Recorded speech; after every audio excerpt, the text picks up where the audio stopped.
नमस्कार, Savita's kitchen and art या चॅनलवरती आपलं स्वागत आहे। आज आपण कोकोनट आईस्क्रीम रेसिपी पाहणार आहोत।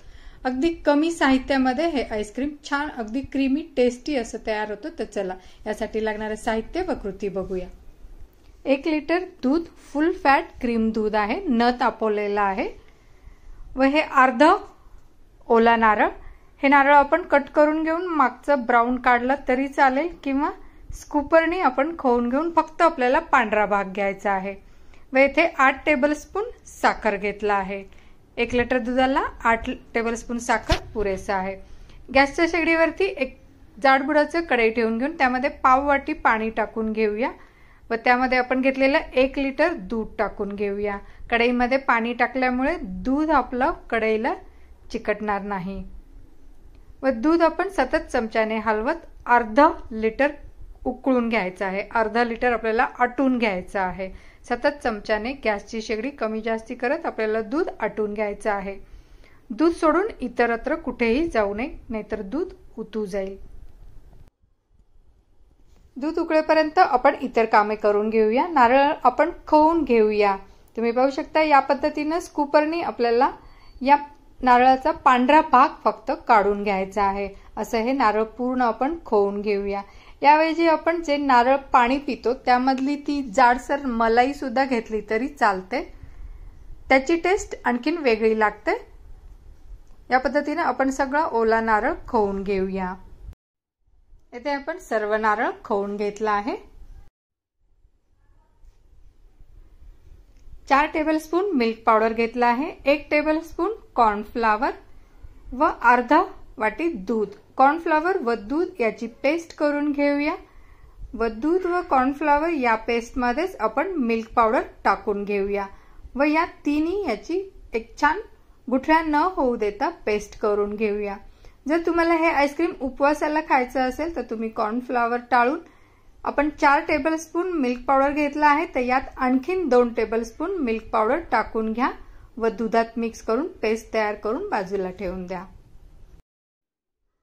दूध गॅसच्या शेगडीवरती ठेवून आपल्याला 7-8 मिनिट झाले आहे। सतत दूध उकळत आहे। अधूनमधून मी चमच्याने दूध हलवून घेऊन साईडला जमा झालेली साय दुधामध्येच मिक्स करून घेत आहे।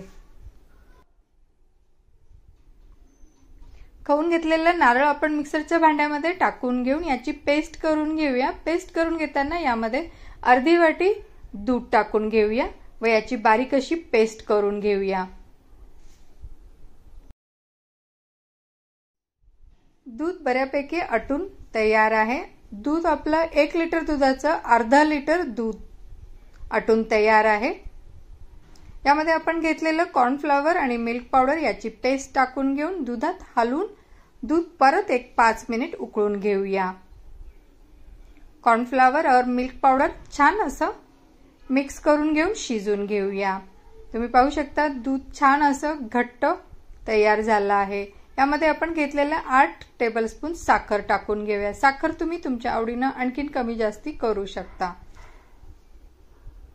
साखर टाकल्यानंतर हे मिश्रण थोडंसं पातळ होईल, त्यानंतर परत थोडंसं आपण उकळून घेऊन घट्ट करून घेऊया। हे मिश्रण छान घट्ट होऊन तयार झालं आहे। सतत चमच्याने हलवत आपण हे शिजवून घेत आहोत। तुम्ही पाहू शकता अगदी चमच्याला फुल कोट होत आहे। या स्टेजला गॅसची फ्लेम बंद करून घेऊया व हे मिश्रण सतत चमच्याने हलवत पूर्णपणे थंड करून घेऊया।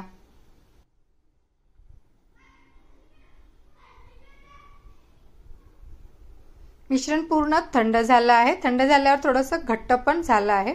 आईस्क्रीम बॉक्स मध्ये आपण हे मिश्रण काढून घेऊया व 1 ते 1.5 तास हे मिश्रण पूर्ण सेट करून घेऊया। फ्रीजर मध्ये ठेवून सेट करून घेऊया।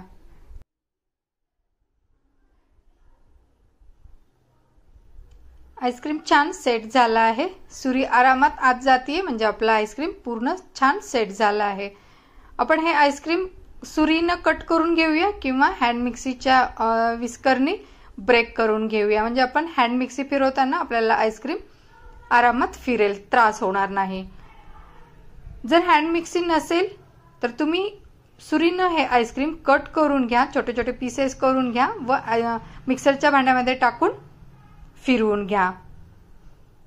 हँड मिक्सीने लो स्पीडमध्ये आपण हे आईस्क्रीम फिरवून घेऊया।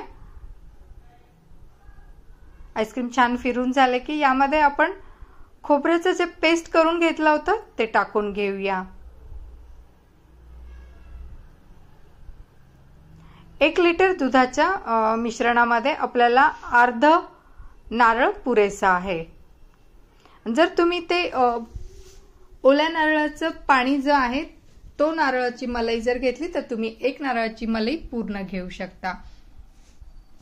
तयार ओला नारळ घेतला असेल तर अर्धाच नारळ घ्या। आईस्क्रीम मिश्रण मध्ये आपण पेस्ट करून घेतलेलं ओला नारळ पूर्ण चमच्याने छान मिक्स करून घेऊया व परत हँड मिक्सीने आपण हे आईस्क्रीम फुलवून घेऊया।